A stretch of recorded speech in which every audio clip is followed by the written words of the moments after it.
Hey you, it's another beautiful day. You want to hear a story?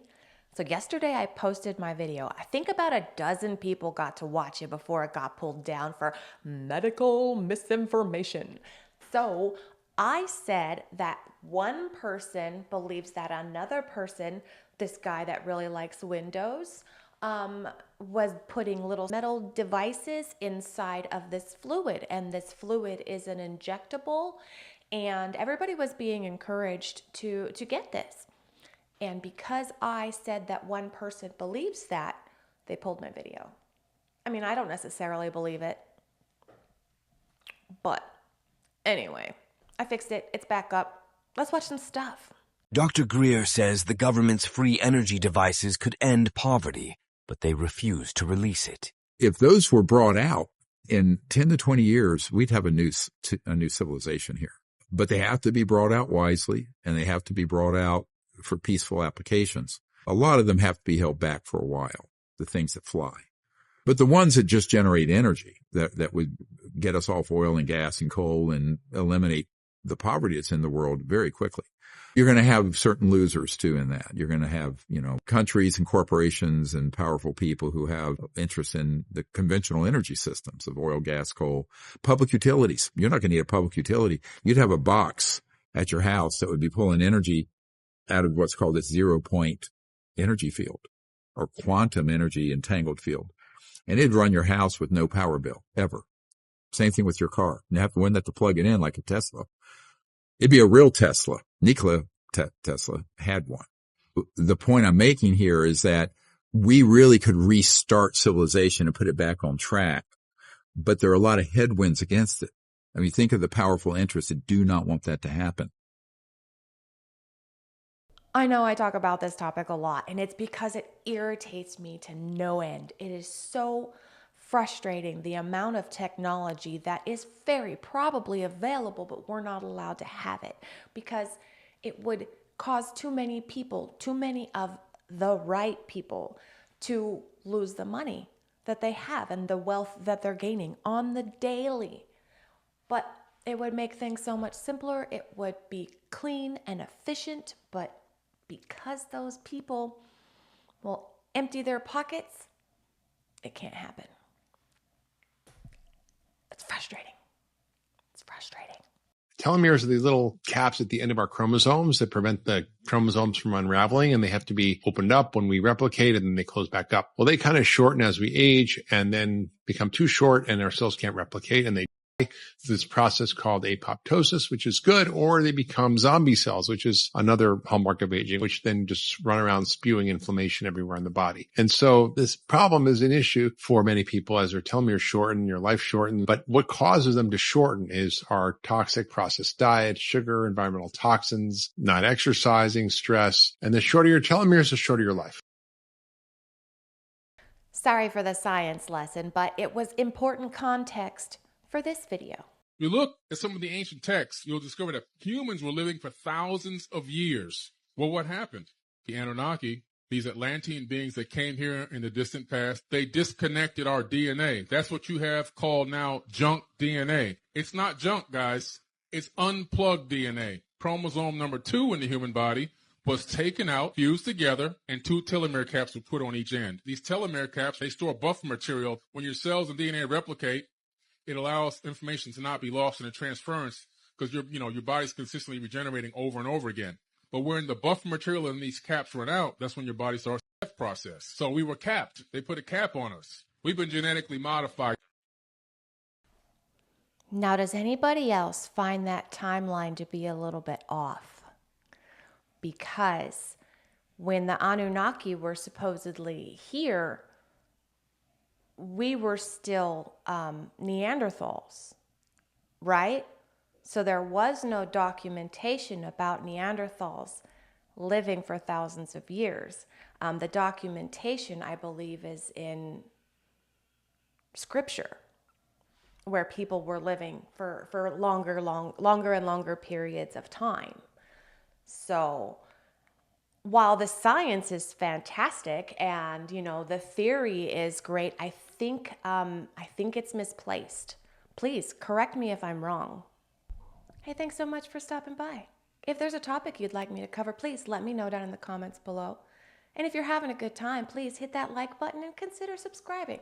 Then come back tomorrow, because I'm making a new video every day. In the 1950s, there was a rebellion in the Philippines, and the American government wanted to put it down for the usual reasons. The CIA, instead of just everybody, had an idea. They would fake a series of vampire attacks.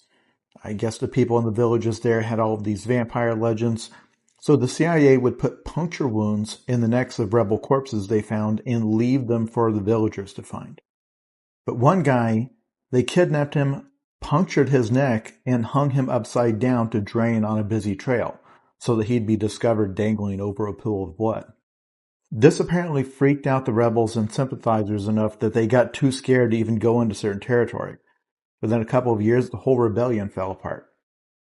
Sometimes I can't stop thinking about the fact that to really sell the illusion, they had to snatch up a real guy and drain his real blood. And then you think, well, maybe those villagers weren't ignorant. Maybe they saw that and realized that one of two things were true. They were either being stalked by a vampire or by something much worse. So that is some super crazy psychological warfare type stuff. Like taking something that they truly believe in and using it to just disassemble them. Except that was an excerpt from the novel Zoe is Too Drunk for This Dystopia. Up for pre-order wherever you get books. Right? You're all like, yeah, CIA and vampire stuff. And no, it didn't happen. I looked it up, and that doesn't mean just because I looked it up and I couldn't find any evidence of it doesn't mean that there isn't some little nugget of truth there in that book. But I was unable to find any corroborating evidence that that may have actually happened. It's just a book. This is the James Webb Telescope. Does it look familiar, guys? If you've been on TikTok in the past week or so, then you probably have seen pictures very similar to this. And if you're not sure where I'm going with this, take a look at this. This here happens to be a patent for the Sun Simulator. There's a video going around this week on TikTok showing this, the apparent Sun Simulator. In this picture, you'll see a close-up of one of the reflections coming off of the sun from a high-altitude weather balloon that looks awfully similar to the patent for the Sun Simulator, which also looks very similar to the James Webb Telescope. Could it be that they had us distracted so much with all these great images from space from the James Webb Telescope that they were hiding the fact that this telescope was actually the Sun Simulator? Now I'm sure all the NASA fanboys and heliosexuals having nasgasms over space pictures are going to have a field day with this. So tell me what you think in the comments. Could it be the Sun Simulator?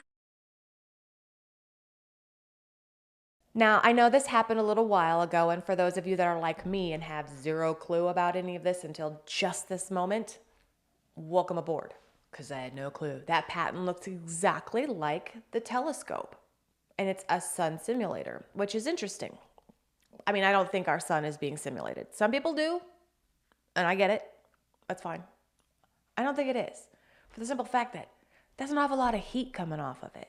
I don't know how that can actually produce that much heat to cover such a broad area. From what? What are they using to create this heat? So, I don't know. It's a little weird.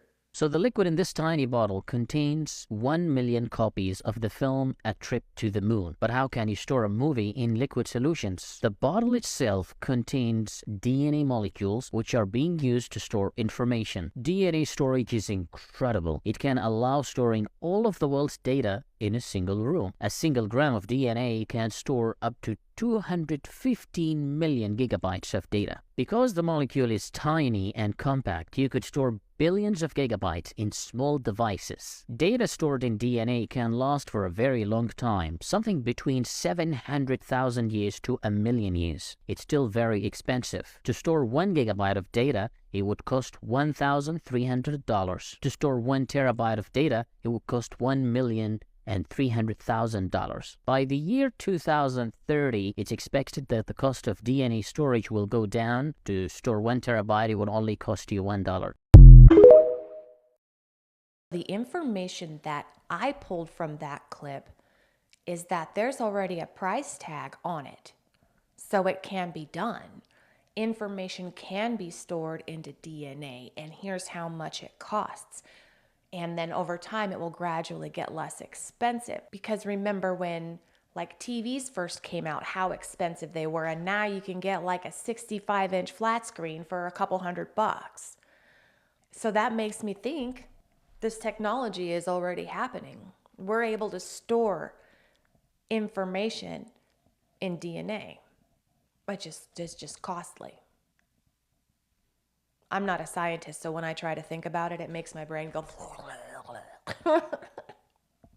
They have an experiment where they have one gentleman in a room with a blindfold on and his hand on a remote control, video game in front of him, but he can't see the video game. They have another gentleman in another room who's looking at the video game with no remote control. They create a mind link between the two and transfer this guy's mind into the other guy. He's now controlling the other guy's hands to play the video game. No way. Yes. This is documented. Documented. In Russia, the 2045 project, they've already took a monkey and transferred its consciousness into a computer. That was done in 2010. They have the Avatar project where they transfer a soldier's consciousness into a field robot, and then the only thing that gets damaged if the robot blows up, the symbiotic link is disconnected through consciousness, but the soldier's obviously not going to.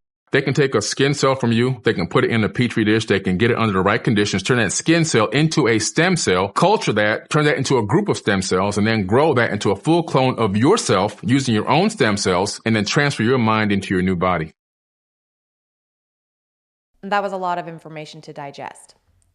So much stuff happening in there, and all of it having to do with basically your consciousness and linking consciousnesses and downloading your consciousness into a computer and clones.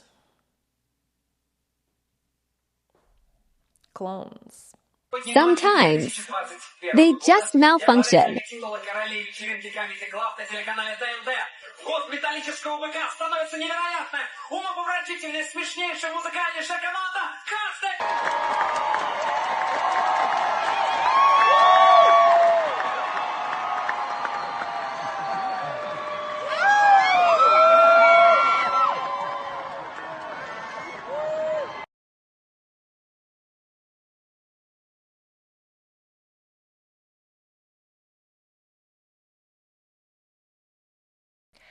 That's just a few little examples I found of clone malfunctions. A lot of people actually do believe that there are clones living amongst us. And with Billy Carson saying that material, DNA, genetic material can be cloned and they can create a clone of you. I mean, it doesn't necessarily strike it out of possibility. Probability, not so much. Possibility, yeah. Have you heard about the 2045 Initiative, a non-profit organization with hopes of extending the human lifespan using artificial intelligence? Started by Russian billionaire Dmitry Iskov. He claims he can make all humans immortal. They have 4 major milestones in their plan. Number 1 was to create a remote control avatar. 2 was to ensure that the human brain could be transferred into that avatar at the time of a person's death. Number 3 was to ensure that consciousness and personality could be uploaded to the avatar at the time of a person's death. Number 4 gets rid of the physical body. They hope the human race can live on in holographic form. This is getting sci-fi. If you've seen Black Mirror, you've seen them experiment with the idea of holographic consciousness. The 2045 Initiative calls this idea cybernetic immortality. Billionaires like Jeff Bezos have funded similar ideas. Artificial humanoid avatars, brain-computer interfaces. What do you guys think about immortal life? Do you think that could help us get to the 5D? So that's an alternate to the clone possibility. So maybe it's not clones. Maybe these people like paid to have these avatars done, or they passed away and somebody else is like, we can't have them gone. We need to have this happen. So they have an avatar. So one way or the other, either they paid for it or other people needed them to continue to be in the spotlight. So, and then they had their brain taken out and put into this avatar. So this body that looks just like them. And then they're like being controlled, or they are able to control it, and then something's going wrong, it's malfunctioning or whatever. That sounds like a great sci-fi movie. Have you ever done something and it wasn't something you would not normally think of or do? Let me introduce US Patent 6506148B2. The manipulation of the nervous system through EMF from monitors, released publicly in 2001. In simple terms, this patent details the use of any screen to influence and make people do things that they otherwise normally wouldn't do, make enough bad decisions, and it degrades the mental capacity to resist bad thoughts, disease, etc. Here's an article from the Scientific American about mind control by cell phone, released in 2008. Some short excerpts from this explains that they did tests involving a Nokia 6110 and 6310 cell phone that, keep in mind, was released in 1998 and 2001 respectively, or about 25 years ago from today, and these tests were done 15 years ago. Imagine what the tech can do today. Quote, not only could the cell phone signals alter a person's behavior during the call, the effects of the disrupted brainwave patterns continued long after the phone was switched off, unquote. Given that manufacturers do include warning brochures, it's nice to keep in mind what the tech may do to you subconsciously when interfacing with such detrimental devices. Makes you wonder how in today's age you can just think or talk about something you were going to buy and then all of a sudden you see an ad for it. So not too long ago, we kind of covered that a little bit, talking about how there's mind control through your TVs and your computer monitors, making you want to go and buy things and stuff like that. But I didn't realize that it was from 1998 they were conducting these experiments. And that's incredible. That is so true. You know, think of how more advanced it has become, and how many times do you think things and suddenly you have an ad for it on your searches or something like that. And we joke about it, like my husband and I, we joke about it all the time. Oh, I was just thinking about this, and suddenly, oh, look, here's all these videos on YouTube that are tailored to this particular topic. And it is incredibly interesting how invasive all of our technology really is. On that note, I'm going to call it for today. Thank you so much for sharing your time with me. Come on back tomorrow.